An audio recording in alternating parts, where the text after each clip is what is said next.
When a high-profile host sets his sights on Melania Trump, he thinks he's untouchable. He soon learns that beneath her polished exterior lies an unshakable composure, one that will leave him speechless before millions. Melania Trump arrived at the gleaming doors of the nightly Perspective studio under the soft glow of overhead lights. Dressed in an impeccably tailored navy sheath dress and understated heels, she appeared every bit the picture of sophisticated calm that had accompanied her for years. Yet as she passed through the backstage corridor, an unmistakable tension crackled in the air. Staffers darted around, clutching clipboards and exchanging anxious whispers, aware that the upcoming interview was not just another segment, it was an event. Ever since her White House days, Melania had been an enigma to many, a figure both criticized and revered, analyzed yet never fully understood. So when the show's host, a seasoned media heavyweight named Ellis Grant, announced she would appear on his primetime broadcast, the rumor mill spun frenetically. People wondered whether she would stay guarded behind careful answers or if something more revealing might surface. And this was precisely what Ellis was counting on. After all, his career was built on unearthing controversies and turning them into television gold. Ellis was no stranger to high-stakes interviews. He thrived on provocation. Politicians, actors, athletes, he had cornered them all, using probing questions, well-timed smirks, and dramatic pauses to draw out sensational soundbites. Anyone who crossed his stage was fair game, and he had a reputation for showcasing his guests in the most vulnerable and often unflattering light. But tonight felt different. Tonight, he would face someone whose public persona was famously impenetrable.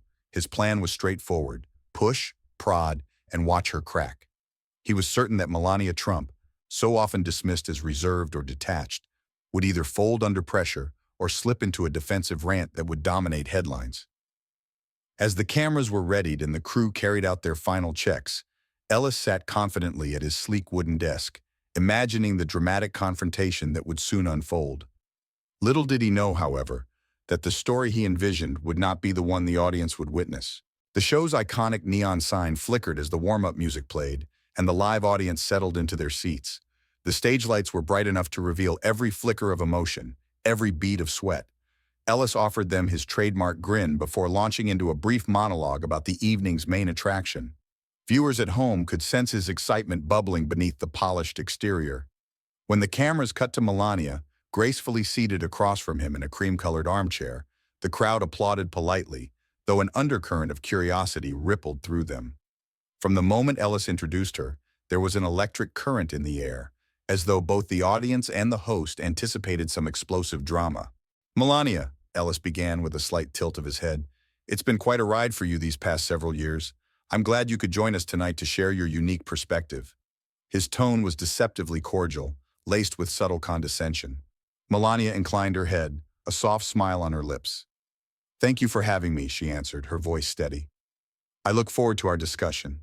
He started with routine questions about her post-White House life, her philanthropic efforts, her experiences raising her son in the public eye.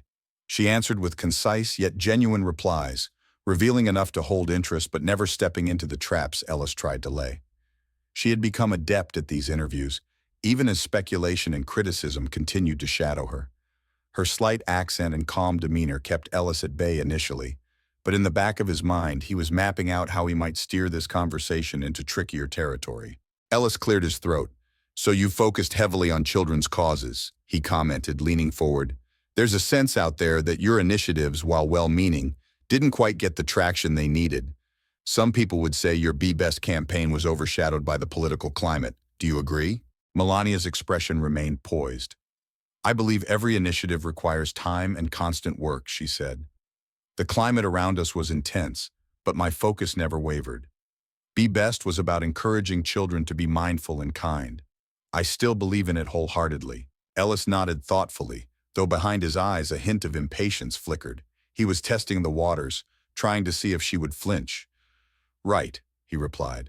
"But wouldn't you say the success of a program is also tied to the person promoting it?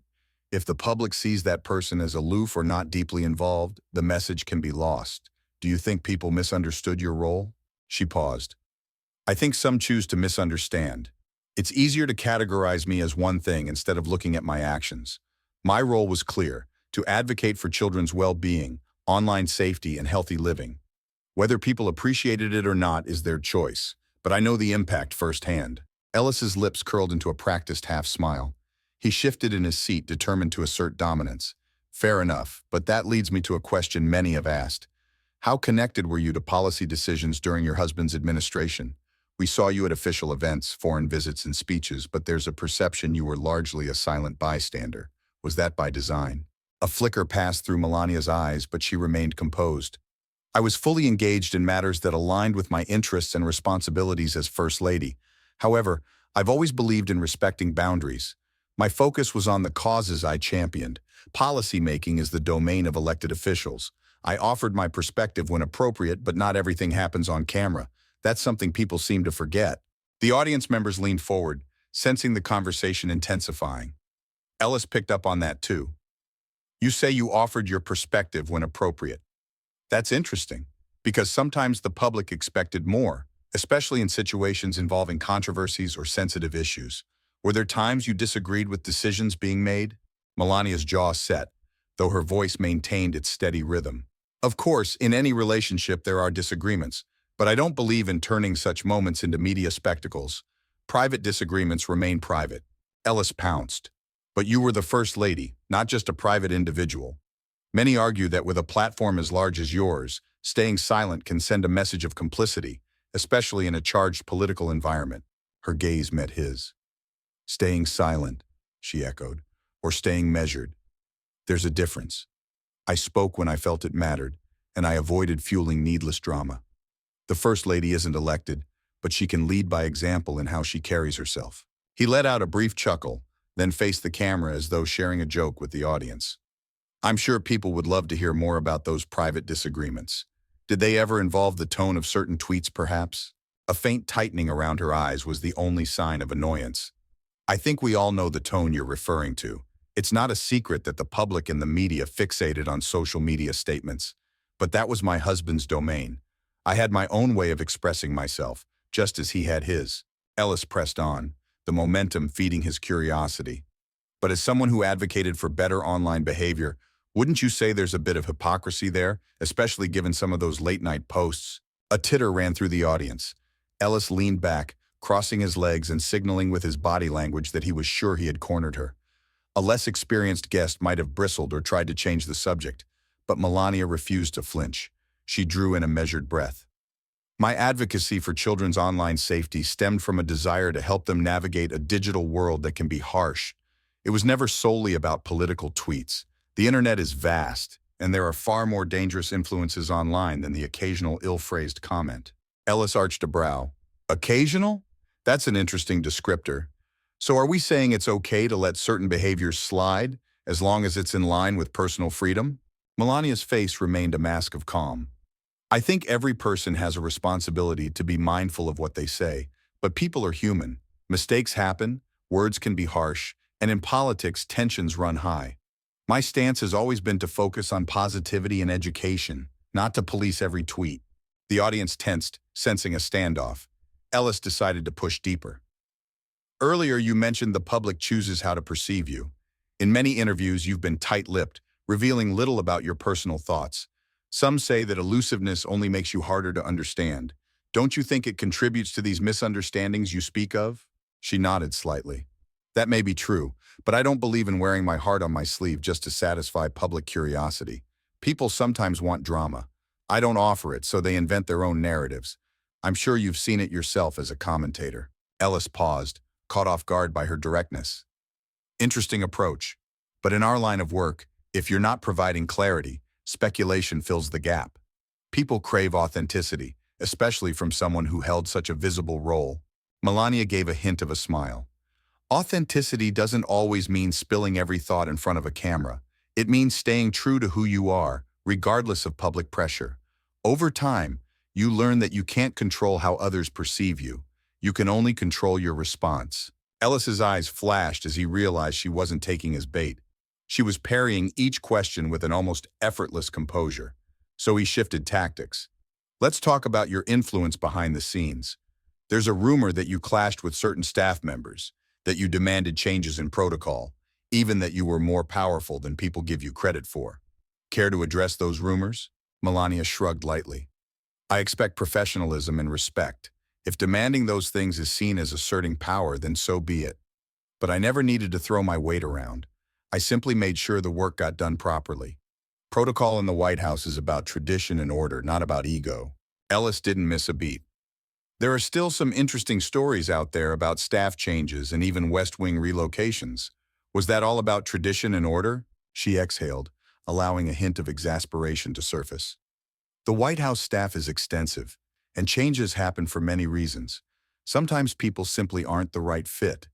Other times roles are restructured. It's not as dramatic as some tabloids make it out to be. Ellis then leaned forward, bracing his hands on the desk. But what about your personal staff? There's talk that certain individuals left abruptly. Any truth to the claim that working for you was particularly challenging? Melania's eyes narrowed just a fraction. Working in the White House is challenging for everyone. The schedule is relentless, the public scrutiny is intense, and the stakes are high. Turnover happens. It's not unique to me.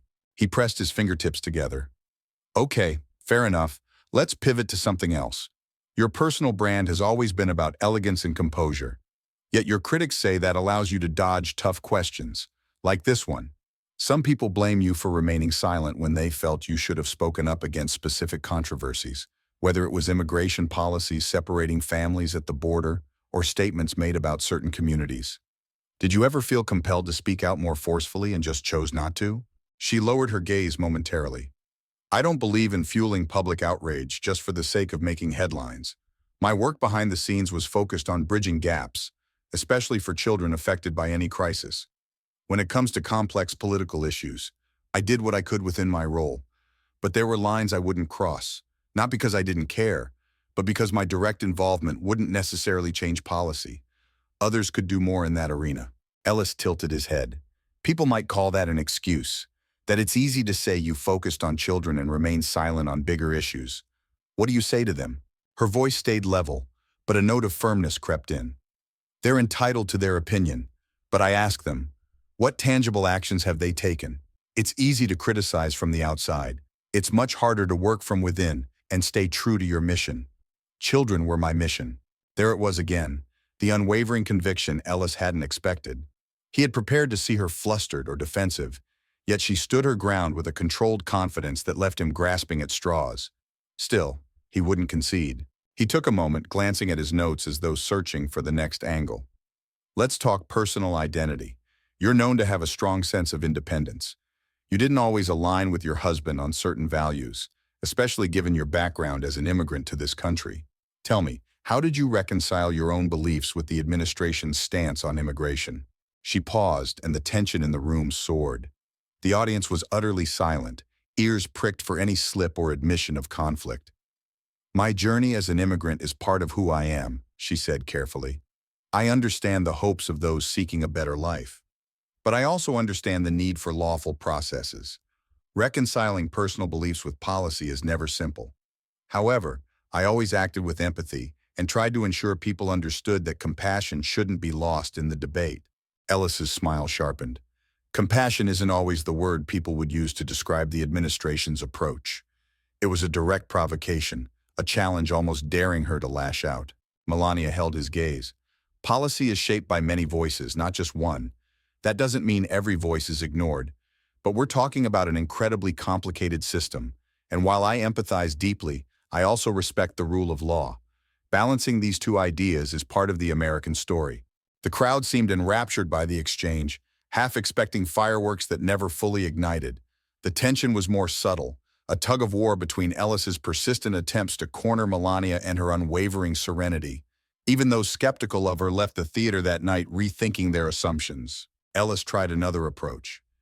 This show thrives on candid revelations, and our viewers love a good behind-the-curtain look at public figures. If there was one moment in the White House you could redo, something you regret, what would it be? Her silence stretched for a heartbeat longer than usual. Regret is a strong word, she answered eventually. Maybe I would have spoken louder about certain philanthropic efforts. Sometimes the media overshadowed them with political drama. I wish those causes had received more consistent attention. He raised a brow. That's it? No personal missteps, no private arguments you wish you had handled differently? She offered a small, inscrutable smile. We all have personal moments we could handle better, but I choose not to dissect them publicly. My focus is on moving forward. Ellis felt the conversation slipping from his control. She wasn't taking offense. She wasn't losing her cool. She was guiding the narrative with a quiet strength that undermined his usual tactics. Sensing time running short, he decided on one final, more daring question. Let's talk about how the world views you now. You've been labeled everything from complicit to misunderstood, from style icon to political enigma. Which label do you think fits you best? Melania's reply came without hesitation. None of them. People project onto me what they want to see or what makes a great headline. I'm just myself. If that doesn't fit neatly into a label, I'm fine with that. He opened his mouth to retort, but the signal from the producer indicated they had mere seconds left. The show's format demanded they wrap up, leaving Ellis with no opportunity for a grand finale. The audience held its breath for a final quip, a final curveball, but the host forced a polite smile for the camera. Well, that's all the time we have tonight, he said, half laughing as if to mask his disappointment. Melania, thank you for joining us. This was illuminating. She extended her hand with impeccable grace. Thank you for inviting me, she said calmly, then turned her attention to the applauding audience. The lights dimmed and the set faded to a commercial break. When the cameras powered down, Ellis sat back, exhaling a long breath. He wanted to appear unbothered, but the tension in his shoulders betrayed him. He'd set out to rattle her, to capture that sensational headline. Instead, she had redefined the playing field, offering thoughtful responses while never giving him the meltdown or sudden confession he so clearly sought. The crew buzzed around, clearing microphones and coiling cables, sneaking glances at Ellis to gauge his reaction. He brushed off their concern with a dismissive wave, but inside, he wrestled with a mixture of frustration and grudging respect. He had underestimated her, a mistake he seldom admitted making. Melania walked off set with an unhurried confidence, flanked by a couple of staff members and a small security detail. Stagehands parted to let her through, some nodding respectfully. She passed the makeup station where a startled intern whispered under her breath about how composed the former First Lady had been. Back in the corridor, the conversation shifted from hushed speculation to a faint murmur of admiration. Even those who might not share her viewpoints had to acknowledge that something unexpected had transpired. At the far end of the hallway, Ellis approached, determined to maintain a facade of cordial professionalism. He had intended to say something about how it was a great interview, but the words felt artificial. I appreciate you coming on, he managed, offering his hand again. I know we asked some tough questions. Melania met his gaze, reading the hint of regret behind his carefully chosen words. I appreciate you giving me the platform, she replied softly. Tough questions are part of life. I don't mind them. She let her hand drop from his after a measured beat and continued on her way. He watched as she disappeared beyond the exit doors, mind racing through the implications. The crew might not know it yet, but the next day's headlines would likely revolve around how she'd diffused his pointed remarks and emerged unscathed. Sensation sells, but so does the unexpected. She had given him a story, just not the one he had scripted in his head. Word spread quickly among the network offices, with junior producers and seasoned journalists alike, debating whether Ellis had lost his edge or if Melania Trump had simply been a different kind of interview altogether. Some believed he hadn't gone hard enough. Others argued that she was too elusive to be trapped by his usual methods. Still others applauded her performance, remarking that it was rare to see a guest keep her poise so consistently under his relentless style. As dawn broke, clips from the interview flooded social media.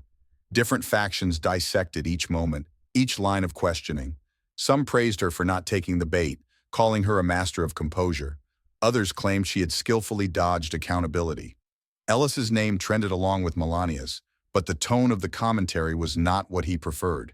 He was used to reading about his brilliant takedowns, his incisive commentary, his ability to reduce high-profile guests to flustered stammering. This time, the general consensus was that he had been the one outmaneuvered.